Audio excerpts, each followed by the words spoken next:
Se existe uma coisa que esse Big Brother conseguiu provar, é que ele realmente foi uma edição de colecionador. Só que talvez não foi do jeito que a emissora gostaria de vender. Porque essa edição colecionou de tudo. Colecionou as piores audiências, colecionou rejeição no pós-programa, colecionou hipocrisia, chile, soberba, arrogância, narrativa torta e principalmente uma inversão moral tão absurda que parecia experimento social. Não era mais sobre quem jogava melhor, quem tinha postura, quem tinha coerência ou quem mostrava o mínimo de humanidade. Era sobre quem era mais escroto, quem fazia mais cena, quem performava mais indignação e quem tinha mais gente aqui fora disposta a passar por. E quando a gente olha para os números, fica ainda mais difícil de fingir que não foi um sucesso, porque número não tem torcida, número não faz mutirão, número não passa, número simplesmente. E o que falar da Ana Maria Braga? Porque você foi linear o tempo todo. Uhum. Né? Você não mudou de comportamento. Você só saiu do ar assim uma vez que mexeram com o teu pai. Exato. Do que cowboy, isso, que aí assim qualquer mesmo. um vai pra. É. Né? E que foi aonde acabou com a vida dele. Porque, né? Foi uma coisa realmente que não se faz com ninguém. Mas enfim. Com essas palavras aqui. No pós-programa, por exemplo, no programa da Ana Maria Braga, a chamada Rainha do Sofá e da Soberba e da Autovalidação teve uma audiência comparada com outros nomes que passaram pelo mesmo espaço. Vamos comparar só os campeões. Juliette, por exemplo, marcou 14,4. Davi Brito marcou 11,7. Arthur Aguiar marcou 10,2. Amanda Meirelles marcou 8,0. Ana Paula Renault, que levou todo esse programa nas costas, marcou, não acredito, tem que ter auditoria disso aí, 7,9. E a Renata Saldanha, que foi considerada a campeã flop, ficou com 7,3. Ou seja, quando você coloca lado a lado, fica muito claro que essa edição vendida como grandiosa terminou com cheiro de. Mas aí vem a pergunta: como é que uma edição supostamente tão forte, tão movimentada e tão histórica entrega números tão fracos e um pós tão murcho? E a resposta, até para os seguidores com QI temperatura ambiente dos seguidores da Ana Paula, talvez seja assim. É porque muita gente cansou da falta de contraponto, cansou de ver arrogância sendo vendida como personalidade, cansou de ver soberba sendo embalada como autenticidade, cansou gente sendo pintada como vilã sem ser, enquanto outras pessoas eram tratadas como heroína, mesmo entregando atitudes completamente questionáveis. Essa edição foi o programa em que o público parecia torcer pelo Coringa e vaiar o Batman. E isso não é exagero. É exatamente essa sensação que eu sinto ao assistir esse programa. O que deveria ser reconhecido como postura, cuidado, fair play e senso de humanidade foi diminuído. E o que deveria ser criticado foi transformado em entretenimento. O que deveria gerar incômodo virou meme. E o que deveria provocar reflexão virou torcida organizada. E lá no começo do programa, um dos episódios mais fortes foi a convulsão de Henrique Castelli. Foi um momento pesado, daqueles que quebram qualquer dinâmica de jogo. Porque ali não se trata mais de prova, estratégia ou rivalidade. Ali era uma pessoa passando mal. E nesse momento, quem mostrou mais atitude foi exatamente o grupo que foi odiado pelo público aqui fora. Sara e o cowboy. O cowboy saiu da prova para ajudar alguém que estava em situação de risco. E isso deveria ter sido um divisor de água. Ali estava um gesto concreto de humanidade. Não era um discurso bonito, não era um textão, não era uma lacração montada para o VT do programa. Era uma atitude real. No susto, na pressão, sem tempo para calcular as consequências. E é exatamente nesses momentos que a máscara... Porque caráter não aparece quando está todo mundo arrumado, sentado no sofá, escolhendo frase de efeito para parecer profundo. Caráter precisa quando alguém precisa de ajuda e você decide se levantar ou se finge que não viu. Só que essa edição tinha um problema. Ela parecia não saber reconhecer esse tipo de postura. Ou pior, parecia reconhecer, mas escolhia não valorizar. Depois veio uma das cenas mais bizarras e repulsivas do programa. O episódio envolvendo Jordana e o rapaz que a assediou adentro do camarim. E aqui não tem como suavizar. A direção falhou. Falhou feio, porque um programa desse tamanho, com estrutura, equipe, produção, câmera e controle de acesso, permitir que uma mulher fique vulnerável naquela situação é inadmissível. E o mais absurdo é que a resposta não veio à altura do erro. O correto seria uma reação imediata, firme, sem cálculo de narrativa. Mas não, o programa esperou, deixou a coisa se arrastar e só depois foi tratar o episódio com a gravidade que deveria ter existido desde o primeiro segundo. Aí depois querem vender o programa como um espaço de proteção de pauta, de consciência social. Mas na hora em que uma mulher realmente precisou de proteção, o que se viu foi uma condução frouxa, atrasada e constrangedora. E aqui que a hipocrisia da edição começa a ficar escancarada. Porque depois, quando surgiram falas abjetas sobre o Pedro, que foi expulso por assédio, uma parte do público e algumas figuras aqui fora simplesmente fingiram que não era algo tão grave assim. Pra Ana Maria Braga, que teve essa fala sobre o cowboy, pra Xuxa, pra Sônia Abrão, pra todas essas mulheres, pra toda essa turma que adora pousar de progressista quando convém. Parecia que nada daquilo pesava de verdade quando a Ana Paula teve essas falas. Ah, mas não foi a Solange. Ah, mas não foi o Babu. Teve que ser uma mulher branca privilegiada. A verdade é que o discurso muda dependendo de quem fala. A régua moral muda dependendo de quem está sendo protegido. E é por isso que eu digo, se você segue alguém que vive dizendo que defende feminismo, respeito, pauta social, sororidade e todas essas palavras bonitas, mas ao mesmo tempo usa Ana Paula Renault como referência absoluta, eu desconfio. Eu coloco um pé atrás, porque existe uma diferença gigante entre defender mulher e defender qualquer atitude só porque vem de uma mulher. E essa edição simplesmente confundiu. Porque quando era na hora de ter pulso firme, ela teve com outras pessoas lá atrás. Ela teve na intolerância religiosa que o Nicásio sofreu. Ela teve na hora que o Rodolfo foi quase pintado de racista por fazer uma brincadeira sobre o cabelo de um rapaz. Mas essa edição fez de tudo para confundir. E confundiu tudo. Confundiu força com grosseria, confundiu posicionamento com ataque, confundiu autenticidade com falta de educação, confundiu protagonismo com permissão para atropelar qualquer pessoa. E quando chegou o episódio do engasgo do cowboy, essa inversão ficou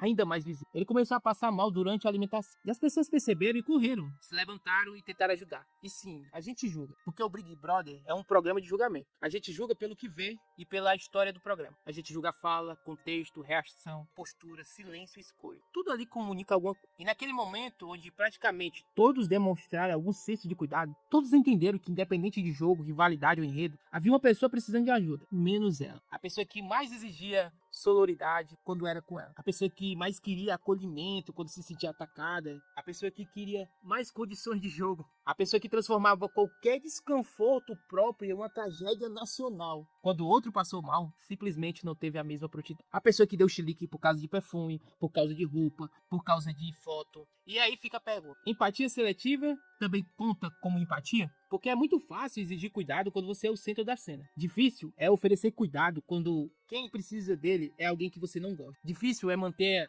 a humanidade quando isso não rende aplausos da sua torcida. E essa foi uma das marcas mais feias dessa edição. A humanidade virou ferramenta de conveniência. Depois veio outro episódio que mostra bem o nível de distorção moral desse programa.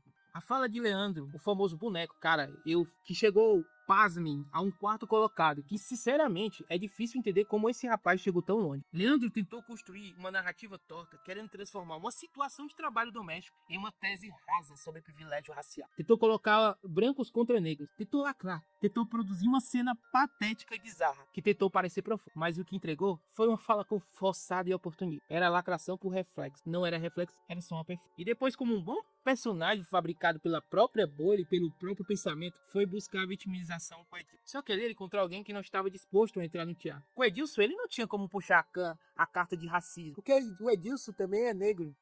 O Edilson veio da periferia, mas ele encontrou no Edilson alguém que estava no limite, que apontou o dedo na cara dele, e naquele momento, muita gente sentiu que alguém finalmente tinha rompido com tanta pressão. E aqui eu não estou defendendo a violência, mas dá pra entender o simbolismo da cena, porque o Leandro foi provocar. Ele observava o comportamento de Milena e de Ana Paula, e via que funcionava, via que rendia. E como era um nada, ele tentou buscar algum destaque no programa tentando reproduzir. Só que uma hora alguém não compra esse personagem. E o Edilson não compra. E esse programa teve muito de gente tentando parecer maior do que era. Gente tentando vestir uma pauta que não cabia. Gente tentando transformar a ausência de conteúdo em posicionamento. E por algum motivo, aqui fora, o público comprou várias dessas embalagens vazias. E aí veio a eliminação do Jonas. Outro momento em que esse programa mostrou aparecer no modo inverso total. Jonas era alguém que jogava, se entregava, participava das provas, se envolvia nos romances, nas festas, nas discussões. Não era perfeito, longe disso, mas tinha presença, tinha movimento, tinha enredo, tinha história. E num programa que deveria entregar e premiar a entrega, isso deveria importar. Mas não. Essa edição decidiu punir quem oferecia contraponto, quem batia de frente com a narrativa dominante, era lentamente empurrado pro cancelamento. E o jogo foi ficando previsível, sem tensão verdadeira, sem contraste, sem debate honesto. E quando um programa perde esse contraponto, ele vira só um culto de personalidade, um culto de torcida, um culto de narrativa pronta. E foi exatamente isso que aconteceu. O paredão envolvendo o Babu e Sara também expôs uma hipocrisia enorme. Babu fez arma pra Sara e não apareceu discurso de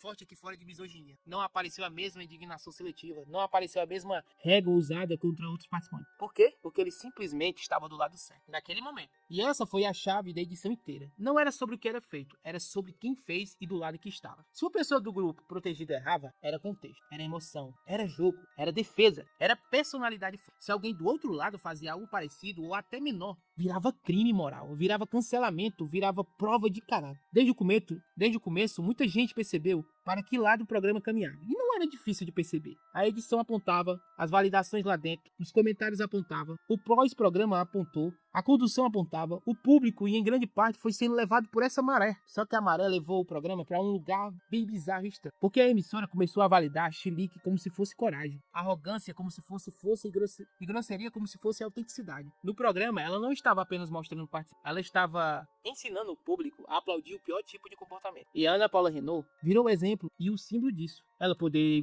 invalidar a pauta, podia desdenhar do trabalho alheio, podia criticar a religião de alguém, diminuir outra mulher, podia falar absurdos, podia se contradizer, podia agir com soberba. E ainda assim, sempre aparecia alguém para dizer que aquilo era personalidade. Personalidade? Isso é só arrogância mesmo. E talvez esse tenha sido o grande veneno dessa edição. Vender o defeito como virtude, transformar a falta de autocrítica em força, transformar desrespeito em entretenimento e transformar soberba em carinho. Quando um programa faz isso por tempo suficiente, o público que era para analisar começa a apenas repetir. E essa aqui foi só a primeira camada do problema, porque a partir daqui, com a saída de alguns contrapontos e a blindagem de certas figuras, o programa começou a mergulhar de vez no seu roteiro mais patente. Uma edição que fingia ser sobre justiça, mas premiava a incoerência. Fingia ser sobre coragem, mas protegia a covardia. Fingia ser sobre jogo, mas empurrava uma campeã moral goela abaixo. E é aí que a história começa a ficar ainda mais... E aí a gente chega em um dos pontos mais vergonhosos dessa edição. O paredão do Jonas. Porque, pra mim, esse foi um dos momentos em que ficou escancarado que o programa já não estava mais interessado no jogo. O programa estava interessado em uma narrativa. E a narrativa, quando vira ferramenta de manipulação, não precisa de justiça. Ela só precisa de um vilão conveniente. E esse vilão foi válido. Jonas virou esse vilão conveniente. E olha que curioso. Pegaram um participante que jogava, que se entregava nas provas, que vivia romances, que discutia, que errava, que acertava, que se movimentavam dentro da casa e colocaram ele na mira como se fosse o grande problema moral deles. Enquanto isso, gente que não entregava quase nada de substância ia sendo empurrado, protegido, carregado no colo por torcida externa, por famosos e por influenciadores por essa edição. E esse é o ponto. Jonas podia não ser o cara mais profundo do mundo. Não estou aqui vendendo o Jonas como um filósofo, mártir ou santo de reality. Mas ele tem uma coisa que muita gente ali não tinha. Presença real no jogo. O que a maioria, dos contrapontos. Ele não era um enfeite. Ele não era uma planta de luxo. Ele não era um boneco esperando alguém para acordar. Ele entrava nas situações. Ele tinha conflitos. Ele construía relações. Ele se empenhava. Ele bancava o personagem dele dentro da casa. E num Big Brother decente, isso deveria valer alguma coisa. Mas na própria edição, não. Parecia valer mais 6 coraças. E aí entra o Juliano. Juliano, pra mim, é um dos símbolos máximos dessa distorção. O cara que chegou longe, não porque tinha uma narrativa própria, forte, uma história. Não porque tem uma torcida orgânica, não porque entrega leitura brilhante de jogo. Ele chegou longe porque foi sendo carregado. Primeiro por um, depois por outro, depois por outro. Quando você percebia, ele estava sendo encostado em alguém sempre maior do que ele. Ele foi escorado, por incrível que pareça, no Brígido, depois no Babu, e por último na Ana Paula. Ele escorou em tudo. Ele escorou no enredo alheio, escorou na torcida alheia, escorou no conflito alheio e escorou na proteção externa do próprio programa. Ah, meu Deus do céu, que bizarro. E o mais irônico, que esse tipo de participante costuma apontar nos outros exatamente aquilo que ele é. Porque o Juliano ficou conhecido como o quê? Só como o bafudo da edição. E como o homem com danças esquisitas. E com roupa de Judas. E aí existe uma coisa que o programa escancarou e até aqui fora tá escancarado. Tudo que ele vê no Jonas parecia incomodar de um jeito desproporcional. E talvez incomodasse porque Jonas, com todos os defeitos, tinha ou tem algo que o Juliano não tem. Protagonismo. Cara, e eu vou te dizer, viu? Faz uma enquete aí. Qual tipo de homem as mulheres preferem ter? Se é um Juliano, que é um nada, que é um raso, que representa essa geração mesmo de homens afeminados, ou um Jonas da vida. Porque o Jonas tinha personalidade. Jonas errava com as próprias pernas. Já o Juliano acerta não pelos seus méritos, mas porque está sentado no colo dos outros. E essa é a diferença, pra mim, é gigantesca. Aí, o tal argumento usado contra o Jonas foi a crise de ansiedade da Milene. Pegaram uma situação lá do começo do programa, arrancaram do baú, tiraram a poeira e transformaram aquilo em uma munição final pra eliminar. De repente, aquilo virou uma grande prova contra o Jonas. A grande justificativa moral. O grande carimbo de cancelamento. Que é exatamente as validações que a Ana Paula fez pro público aqui fora. Só que aí entra a hipocrisia. Porque a Milena, dentro do jogo, também tinha sido extremamente dura com outras pessoas. Inclusive, peidado na cara do próprio Jonas. Segundo o seu roteiro, a Ana Paula já tinha cavado expulsões, como o da Sol, já tinha tirado o máximo dos seus adversários. Ela já tinha provocado o Jonas em muito, já tinha falado da família, já tinha passado dos limites em vários momentos. Mas quando era pra julgar o Jonas, o contexto subia. Quando era pra julgar a Milena, aparecia uma enciclopédia de justificativa. E essa edição também fazia muito, e o povo aqui fora também. Para uns, para outros, sem. E aí vem o episódio do beijo, que pra mim deveria ter sido tratado com muito mais honestidade. Jonas se recusou a beijar uma mulher porque ela estava bêbada, vulnerável, sem plena condição de consentimento. Isso numa edição minimamente coerente deveria ser visto como uma postura, como limite, como noção, como respeito. Mas olha, esse mesmo programa, essa mesma bolha, esse mesmo público que adorava usar a pauta social como arma de guerra, não conseguiu defender isso com a força que deveria. Por quê? Porque reconhecer isso em Jonas atrapalharia a narrativa. E narrativa nessa edição era mais importante do que coerente. Enquanto isso, a Ana Paula, que foi tratada por muitos como um símbolo de mulher forte, feminista, corajosa e dona de si, aparece com o seu roteiro ligado a uma fala extremamente problemática sobre colocar bebidas em mulheres para deixá-las mais vulneráveis. E aqui não tem meio termo. Uma fala assim deveria ser indefensável para os seguidores da Ana Paula, mas não importa quem diz, não importa a torcida, não importa carisma, não importa se a pessoa grita bonito no ao vivo. Existe uma linha que não dá para relativizar. E é exatamente aí que essa edição mostra a cara. Porque em situações simples como essa, onde o Jonas impõe um limite diante de uma situação de vulnerabilidade, ele foi massacrado, foi pintado de escroto. E Ana Paula, que acumulava falas e atitudes questionáveis, era frequentemente blindada como se tudo fosse apenas jeito. Percebe a inversão? Quem teve cuidado foi pintado como um problema. Quem falava absurdos era vendido como um... E é esse tipo de distorção que faz uma edição perder a credibilidade moral. E aí, em um paredão mais bizarro da temporada, não porque o Jonas fosse perfeito, mas porque a eliminação dele representou a vitória de uma lógica muito pobre. A lógica de que no jogo não se premiava quem entregava, premiava quem tinha alinhamento com a narrativa dominante. A partir daqui, a casa começou a perder os seus contrapontos. E quando um reality perde o seu contraponto, ele começa a morrer por dentro. Porque no Big Brother, a gente precisa de conflito real. Precisa de choques de ideias. Precisa de gente que não se curve. Precisa de personagens que incomode. Precisa de alguém que olhe para a figura central da edição e diga: não, você não está sempre certo. Só que um por um, os contrapontos foram caindo. E quando todo mundo que questiona uma pessoa sai, o que sobra não é protagonista, é coro. Coro de bajulador, coro de medroso, coro de escorado, coro de gente que percebeu que o caminho mais fácil era não contrariar a favorita. E aí, a Ana Paula foi crescendo. Não necessariamente porque estava sempre certa, mas porque o ambiente foi sendo limpo para ela parecer maior. E isso é muito diferente. Uma coisa é você vencer enfrentando adversários fortes, sendo confrontado, sendo obrigado a argumentar, tendo que sustentar suas contradições no peito. Outra coisa é você vencer enquanto o programa e parte do público vão removendo todo mundo que representa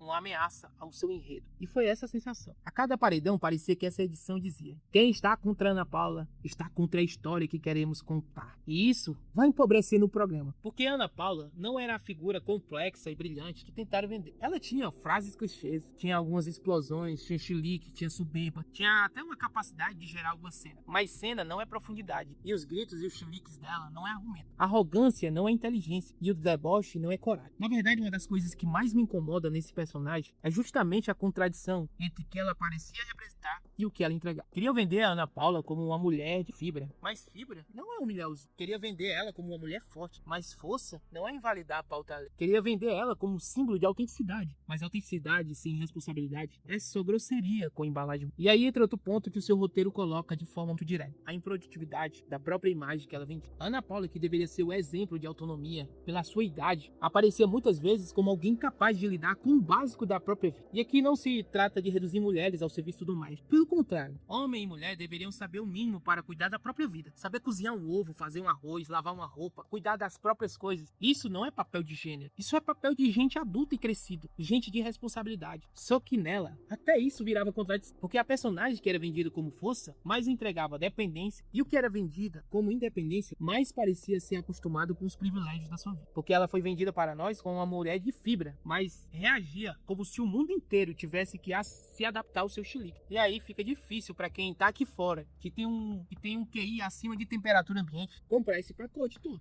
E depois da saída do Jonas, o programa só caiu. Foi entrando na fase mais previsível, porque a mensagem aqui no jogo foi dada: quem incomodasse a narrativa central seria punido, e quem se aproximasse dela teria sobrevida. Quem virasse satélite da favorita ganharia relevância e foi assim que participantes fracos foram ficando maiores do que deveriam, ou pro público aqui fora. Juliano, Leandro, gente em que uma edição mais equilibrada talvez tivesse saído muito antes. Foi ficando porque o jogo não era medido pela entrega e pela própria história. Era medido por posição no tabuleiro emocional de Ana Paula. Você era validado? Sobrevivi. Você era útil? Sobrevivi. Você era contraponto? Boa. E aí chegamos ao Babu. Babu foi uma figura contraditória. Ele também teve atitudes ruins, também foi arrogante, também teve momentos difíceis de vender. Mas existe uma coisa que precisa ser reconhecida. Quando ele enfrentou a Ana Paula no argumento, ele expôs muita coisa. Naquele confronto, Babu jogou com as armas da Ana Paula, falou no mesmo campo, bateu na mesma tecla, usou a mesma vivência dela para desmontar as falas que, na boca dela, soavam só ensaiadas, superficiais ou deslocadas da realidade. E aí ficou muito claro uma coisa. Ana Paula era muito forte quando gritava sozinha, mas quando alguém conseguia encarar, sustentar o argumento e devolver na mesma moeda, cara, a áurea dela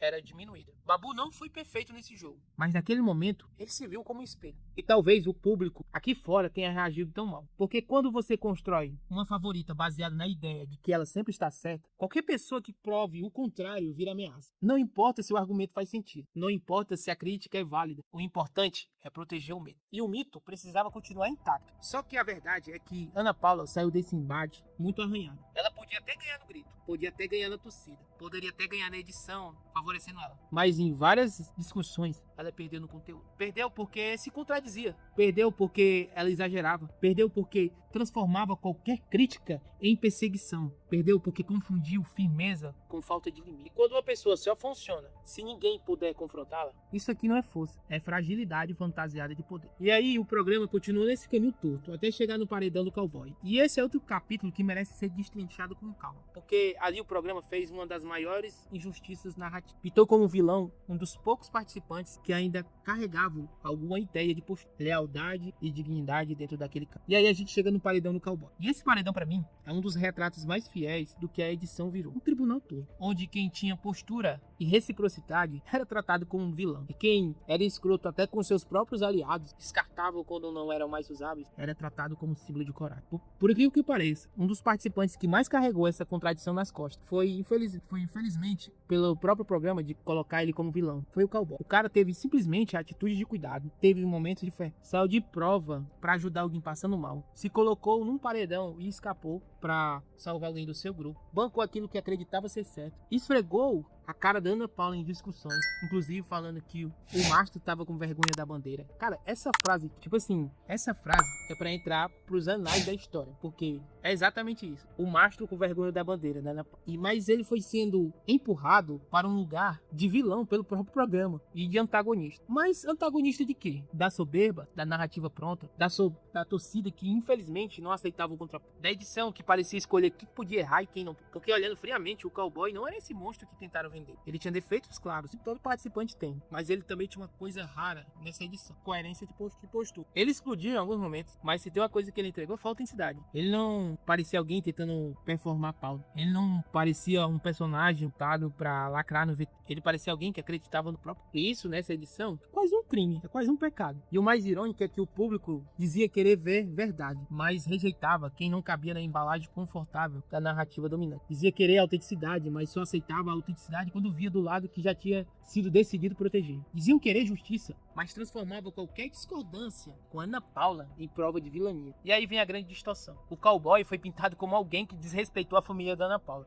especialmente o falecido pai dela. Mas no seu roteiro, a crítica é clara: citar alguém não é automaticamente desrespeitar. E isso, para qualquer pessoa que tem um mínimo de inteligência, pode pensar nisso. Existe uma diferença enorme entre mencionar uma figura familiar dentro de um contexto e esculhambar, humilhar, atacar gratuitamente a mãe ou o pai de alguém. Só que nessa edição, esse nuance morreu. Morreu porque o nuance atrapalha a torcida. E a torcida não quer analisar. A torcida só quer munição. A torcida não quer contexto. A torcida quer a frase cortada. A torcida não quer justiça. Ela quer vencer a edição na internet. E, infelizmente, o programa alimentou isso. O programa pegou conflitos complexos e impactou tudo em um monstro vilão. Só que o problema é que escolheu muito mal quem seria o mocinho e quem seria o vilão. Porque, de novo, essa edição pareceu funcionar no modo inverso. Quem agredia emocionalmente virava vítima. Quem era provocado virava agressivo. Quem gritava virava corajoso. E quem tentava sustentar até o limite virava frouxo.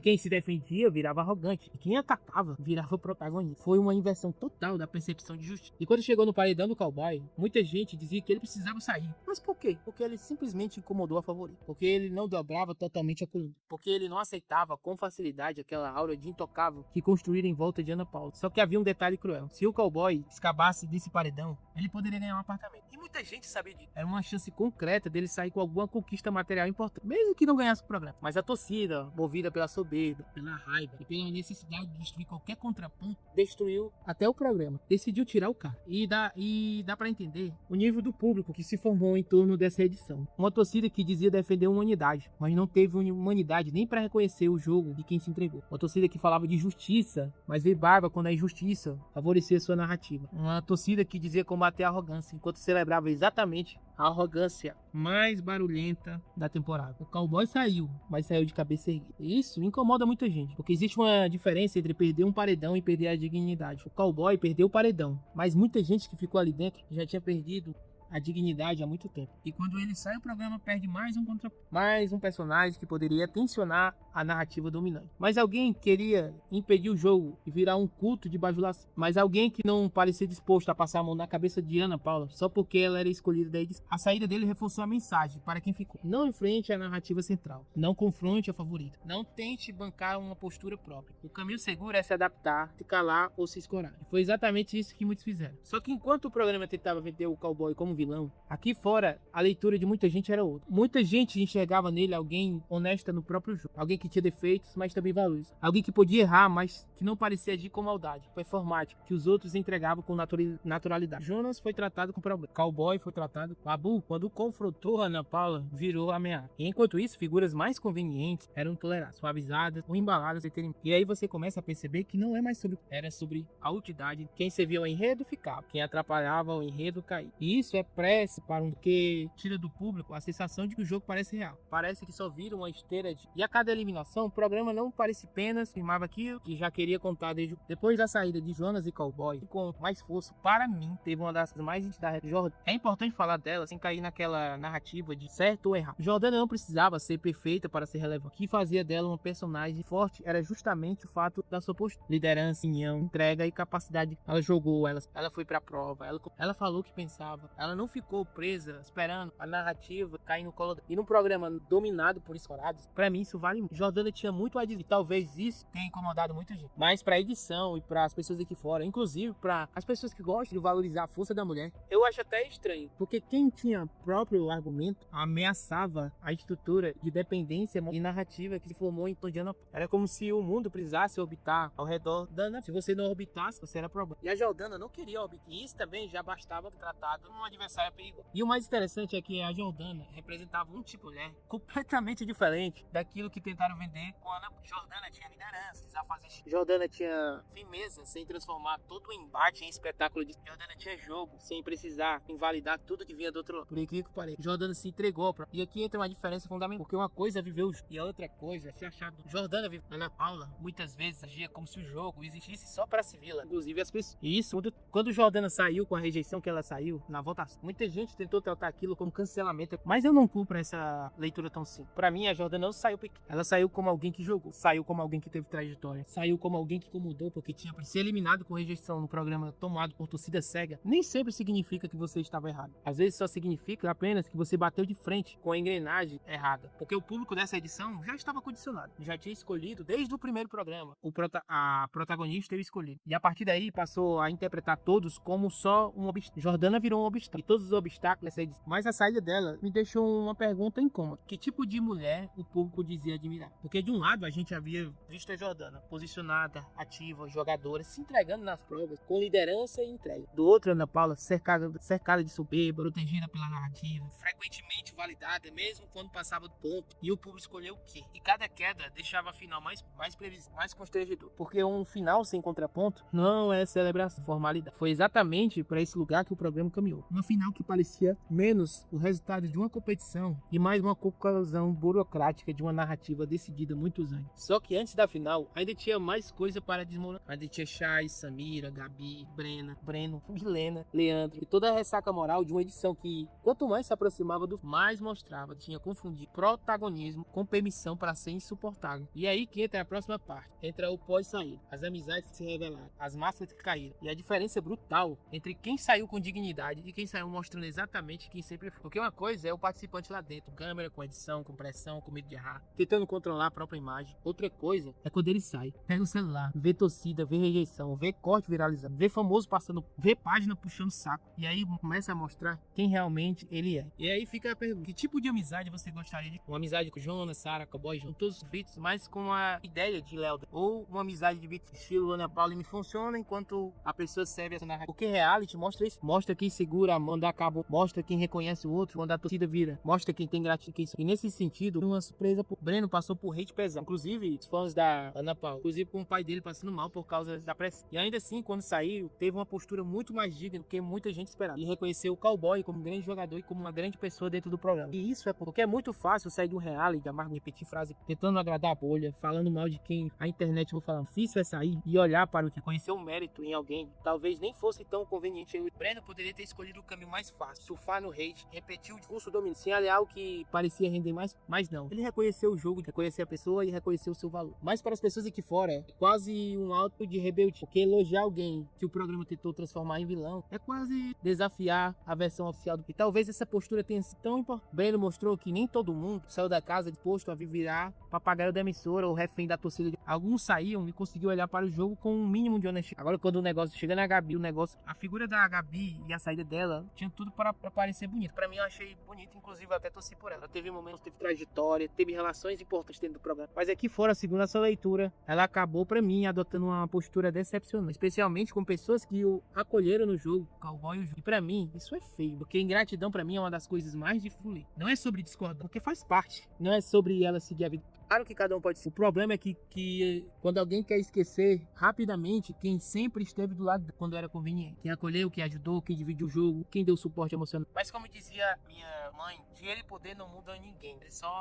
Eles só acendem a luz em lugares que já eles mostram que estavam. Eles dão coragem para a pessoa ser o que talvez ela já foi, mas ainda não tinha platina. E infelizmente a Gabi nesse pós parece ter mostrado uma versão que muita gente esperava. Uma versão menor, um besta. Uma versão que não combina com o gratidão que ela deveria ter. E aí eu percebo uma diferença enorme entre os participantes. Alguns saíram maiores, outros saíram menores do que parecia. E o Leandro foi isso. O corpo ocupando isso. Um personagem que tentou lacrar, tentou parecer relevante, tentou usar um discurso, mas que no fim virou quase símbolo da pobreza dessa reta final. E o mais bizarro é que ele quase tira a Milena. Milena, por sua vez, também era uma parte importante desse ecossistema de contradição. Uma participante com falas bem polêmicas, mas que fosse do lado contrário, saía cancelar. Uma participante que orbitou ao redor de Ana Paula, que fazia parte desse núcleo protegido, mas que também carregava rejeições quando batia de frente ou como discordava um mínimo da Ana Paula, com conflitos e posturas questionadas. Só que, de novo, ela só continuou porque ela estava do lado comprado pela emissora. A Milena poderia ser dura, poderia ser cruel, poderia provocar, poderia passar do... Mas quase sempre havia uma tentativa de explicar, de reduzir o impacto. Só que com os outros, uma levantada de voz, o corte já era seco, já era pitado. E aí a gente percebe que não havia uma análise próprios comentadores de real. Isso era uma... E o final foi caminhando para ele sem contraponto, sem grande. E espera aí, porque ainda fica pior. Porque dentro do programa, por mais absurdo que ainda fosse, havia quem tentasse justificar para isso. Ah, a Ana Paula está confinada. Ah, ela é intensa. Ah, ela fala mesmo. Ah, ela não leva desafio. Só que no pós, essa desculpa que ela teve, quando uma pessoa sai do programa e começa a deixar páginas que apoiavam, se afastam das próprias dinâmicas que a própria emissora impôs, não demonstra gratidão proporcional às pessoas que seguraram a sua imagem, que fizeram campanha, que compraram o desgaste por ela, inclusive as próprias incoerências. O que aparece para mim é ser ingrata, soberba. E aqui tem uma coisa bem importante, que a torcida não é empregado. Embora pareça ser, muita gente usa a torcida como capacho, a torcida cuscada, a torcida como massa nova para ser usado do programa e ser descartada depois, inclusive quando a Paula fazer. Porque as pessoas passaram semanas defendendo, votando, brigando, perdendo tempo, criando páginas, subindo tag, comprando narrativa, enfrentando crítica. Aí o programa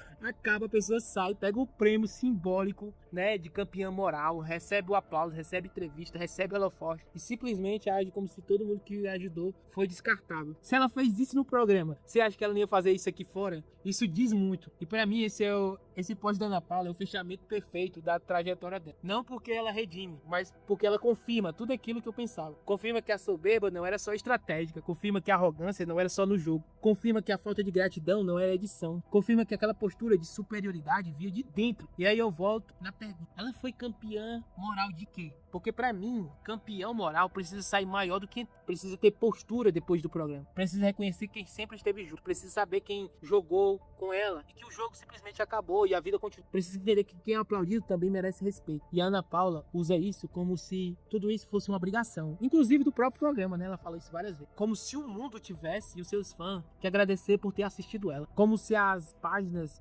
tivessem que se sentir honradas por defender. Como se os fãs fossem apenas peças de uma engrenagem construída para elevar o ego dela. E isso pra mim é muito feio, porque o pós não mente. O pós mostra quem tem humildade, quem tem delírio de grandeza. E quando uma pessoa sai de um reality e não consegue sustentar uma relação minimamente respeitosa com quem apoiou, imagina como ela lida com quem... Imagina como ela trata quem já não serve. Igual ela fez no programa. Imagina como ela reage quando o centro da sala não é mais ela. E esse é o dentro da casa. Ana Paula Renault precisava ser o centro e ser a Paula. Se alguém tinha uma história, ela simplesmente atravessa. Se o sofrimento era do outro, ela diminuía. Se a discussão não girava em torno dela, ela encontrava um jeito de entrar em validar. Se alguém não validasse suas dores, virava inimigo. E no pós, o comportamento parece seguir a mesma onda. Só presta enquanto gira em volta. Só que a vida real não é... A vida real não tem edição para proteger toda a... A vida real não tem VT dramático para transformar Chilique em Corá. A vida real não tem torcida voltando para eliminar que... E talvez por isso o pós seja tão perigoso. Porque esse tipo de participante sai de um ambiente onde foi endeusada e descobre que aqui fora nem todo mundo está disposto a continuar batendo. E aí vem um choque com esse. E esse choque foi a realidade.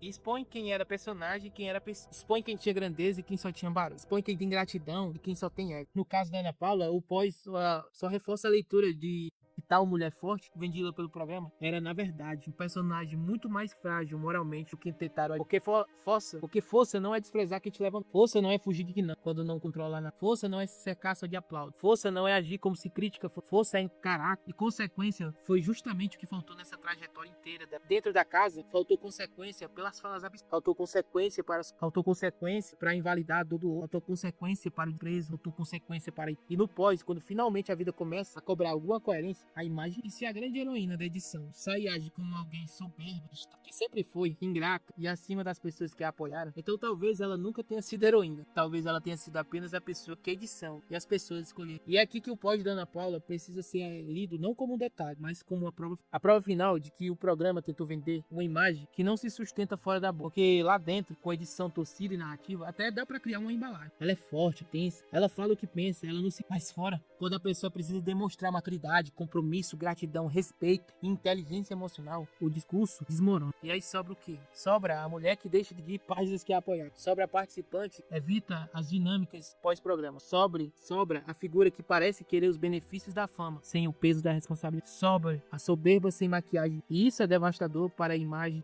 porque campeão moral não é que vence a narrativa. Campeão moral é quem sobrevive à própria exposição. E a Ana Paula não sobrevive. Ela pode até ter tido torcida, pode até ter tido barulho, pode até ter sido defendido por famoso do programa, por influenciador, comentarista de sofá. Mas quando chega o momento de a pessoa mostrar a grandeza fora do ambiente controlado, o que apareceu foi o mesmo padrão de... E talvez algumas pessoas já estão acordando, estão olhando para trás. E algumas vão demorar mais alguns meses, porque o pós tem ele reorganiza a memória do povo. Eu mesmo já fiz isso. Você já votou para alguém e depois se decepcionou por esse alguém em Big Brother. Eu, no caso da Juliette e da Sarah, hoje em dia eu sou muito mais sábio do que Juliette. Porque às vezes a gente torce por alguém lá dentro e se arrepende depois. Às vezes você odeia alguém lá dentro e percebe depois que a edição foi injusta. E às vezes você entende tarde demais para uma pessoa errar. E talvez nessa edição o pós vai servir exatamente para isso, para mostrar quem era sólido e quem era só isso. Cowboy, mesmo sendo eliminado, saiu com dignidade para muita gente. Jonas, mesmo sendo atacado, ficou marcado como alguém que entregou no jogo, entregou resistência. Jordana, mesmo saindo rejeitada pelo pelo número aí do programa, saiu com figura maior do Breno. Pra mim, surpreendeu na Pochai também. Pra mim, Gabi decepcionou. A Samira, no pós, tá recebendo aquilo que ela plantou, né? Porque virou um exemplo de aliança frágil. E a Ana Paula, pra mim, protegida pela edição e pelas torcidas, mostrou que talvez nunca tenha isso. Porque uma coisa é você ganhar no calor da torcida, outra coisa é você se manter respeitável depois que o calor. E nessa edição, que vendeu grandeza e entregou que vendeu coragem, entregou que vendeu justiça, que vendeu protagonismo, entregou culto ao ego. A Ana Paula foi a cara dessa edição, porque carregou exatamente esses defeitos. E talvez esse seja um dos maiores problemas. E talvez isso tenha incomodado muita gente. Não porque ela foi forte demais, mas porque ela foi privilegiada. Não porque falou verdade demais, mas porque passou tempo demais sem ser responsabilizada pelas próprias falas. Inclusive não passava nem no próprio programa. E quando a responsabilidade finalmente começou a aparecer, já no pós, ficou evidente a personagem que ela não era tão grande com o programa de espaço. Ela era só barulho, vazio e repetitivo. Quando o programa acaba, isso só vira eco. Só que o eco não sustenta a reputação. E se você chegou até aqui, considere se inscrever no nosso canal, ativar o sininho, comenta aqui embaixo o que você achou dessa análise. O meu muito obrigado e até o próximo.